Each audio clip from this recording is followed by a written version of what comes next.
दोस्तों, मैं मधु सिंह राजस्थान से। तो कैसे हैं आप? और आप सभी लोगों का मेरी हरी भरी छत पर स्वागत है।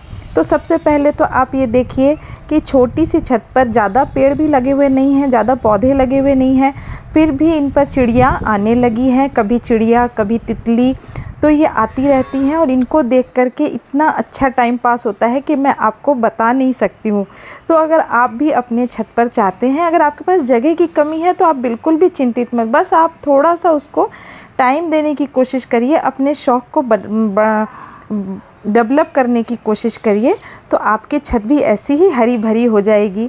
तो आप देखिए, आज जो मैंने वीडियो बनाया है, इसको बनाने का कारण है कि बहुत बार होता है कि हमारे एक पॉट में 2 प्लांट डेवलप हो जाते हैं।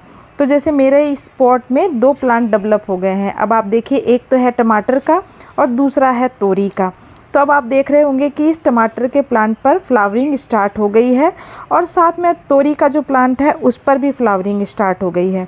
अब दोनों पौधों को में एक साथ फ्लावरिंग स्टार्ट हो गई है।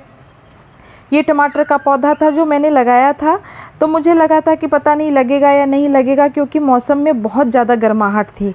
और तोरी का एक पौधा था, तो वो भी मैंने बीज बहुत दिन पहले डाला था, वो पता नहीं कैसे उग गया, क्योंकि बरसात हुई उसके कारण वो पौधा उग गया। तो मैंने सोचा कि अगर डेवलप हो जाएगा तो ठीक है, मुझे उम्मीद बहुत कम थी, लेकिन ये डेवलप हो गया और उसके बाद ये चल निकला। मैंने इसमें थोड़ा सा ध्यान दिया और देखिए इस तरीके से इसमें फ्लावरिंग स्टार्ट हो गई है। और थोड़ा सा ध्यान मैंने टमाटर के पौधे पर दिया तो इसमें भी फ्लावरिंग स्टार्ट हो गई है। अब दोनों पौधों में एक साथ फ्लावरिंग स्टार्ट हो गई है। तो देखिए, और गर्मी पड़ रही है बहुत ज़्यादा, तो बहुत ज़्यादा गर्मी से बचाव के लिए मैंने इसकी देखिए इस तरीके से इसकी मल्चिंग कर दी है। सूखे पत्ते हो आपके पास और गर्मी बहुत ज़्यादा हो, तो आप क्या करें कि सबसे पहले सूखे पत्ते से उसको कवर कर दें। जो भी मिट्टी है, आप जितना भी पानी डालेंगे, अगर आप टेरेस गार्डनिंग कर रहे हैं तो ठीक है, अगर आप ज़मीन पर गार्डनिंग कर रहे हैं तब तो कोई बात ही नहीं है। लेकिन अगर आप टेरेस गार्डनिंग कर रहे हैं, क्योंकि छत के ऊपर बहुत ज़्यादा धूप लगती है और हवा भी बहुत तेज़ी से होती है, तो पौधे बहुत जल्दी सूख जाते हैं। तो उसके लिए इस तरीके से आप इसको पत्तियों से मल्चिंग कर दें, अच्छी तरीके से इसको कवर कर दें, ताकि जो भी धूप पड़े वो पत्तियों से छन कर के मिट्टी तक जाए। और देखिए, इन पौधों को आपको खाद की भी ज़्यादा ज़रूरत पड़ेगी, क्योंकि दोनों में एक साथ फ्लावरिंग हो गई है, दोनों में एक साथ फल बनेंगे, दोनों को बराबर ताकत की ज़रूरत पड़ेगी। तो उसके लिए देखिए मैंने क्या किया है। आप भी इसी तरीके से, अगर आपने भी पॉट में पौधा लगाया है और दोनों में फ्लावरिंग बहुत बार हो जाता है, और चाहे आपके पास अगर जगह कम है, तो हमारा मन ऐसा होता है, इतना चंचल होता है, लगता है कि अरे बीज पड़ा है, ये भी डाल देते हैं और फिर देखेंगे उग जाएगा तो। और खुदा ना खास्ता अगर वो बीज उग गया तो फिर तो चाह करके भी हम उस पौधे को नहीं हटा सकते हैं, क्योंकि जब गार्डनिंग ही कर रहे हैं तो हम कभी भी पौधे को मरने नहीं देते हैं।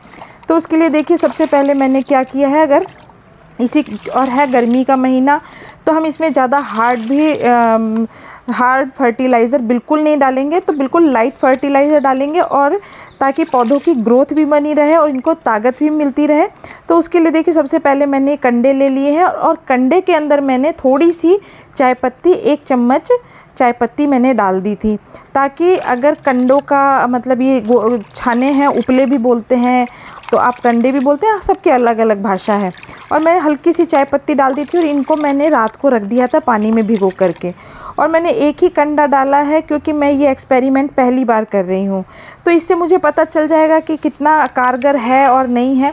और उसको मैंने ये बाल्टी है, ये लगता है 10 लीटर की होगी, तो मैंने इसको 2 लीटर जो कंडे भिगोए थे पानी, एक या दो कंडे भिगोए थे, कम से कम 1 से 1.5 लीटर पानी में, और मैंने इस बाल्टी में 10 लीटर के पानी में उस सारों को मिला दिया है। और ये देखिए, इसमें फ्लावरिंग आप देख ही रहे होंगे किस तरीके से। और मैंने इसको चढ़ने के लिए इसमें सूखी ब्रांचेज लगा दी है। ये मेरे बैंगन के पौधे थे, तो ताकि मैंने इसको लगा दिया कि ताकि इसको पकड़ करके और ये चढ़ सके। जो तोरी की बेल है, वो तोरी की बेल इससे बहुत अच्छी तरीके से पकड़ लेती है। जब तक इनको पकड़ने के लिए कुछ साधन नहीं मिलेगा बेलों को, तब तक ये बेकार हो जाएंगी। तो आपको बहुत ध्यान देना है। तो मैंने इस तरीके से बेल लगा दी थी। और आपको एक सख्त ध्यान ये देना है, देखिए कितनी भुरभुरी मिट्टी मैंने बना रखी है। और जब भी आपको फर्टिलाइज़र देना हो, उससे 1 दिन पहले आपको पानी नहीं देना होता है, ताकि जैसे ही हम इसमें फर्टिलाइज़र दें तो ये पूरा फर्टिलाइज़र एब्जॉर्ब कर ले। उससे क्या होता है कि ये जल्दी जैसे ही आप डालेंगे तुरंत पौधा उसको ले लेगा। तो और क्योंकि वो प्यासा है, एक दिन पहले से हमने उसमें, और अगर आपने पूरी ओवर वाटरिंग कर रखी है, पूरी मिट्टी गीली है, उसके बाद आप फर्टिलाइज़र डाल रहे हैं तो आपका पूरा फर्टिलाइज़र बर्बाद हो जाएगा। तो आपको ये सख्त ध्यान देना है। आप एक बार फर्टिलाइज़र देते हैं और फ्लावरिंग पर पौधा है तो कम से कम फिर 7 दिन के बाद आपको दूसरा फर्टिलाइज़र देना है। तो मेरा वीडियो अगर पसंद आया हो तो प्लीज़ सब्सक्राइब करें और लाइक भी करें।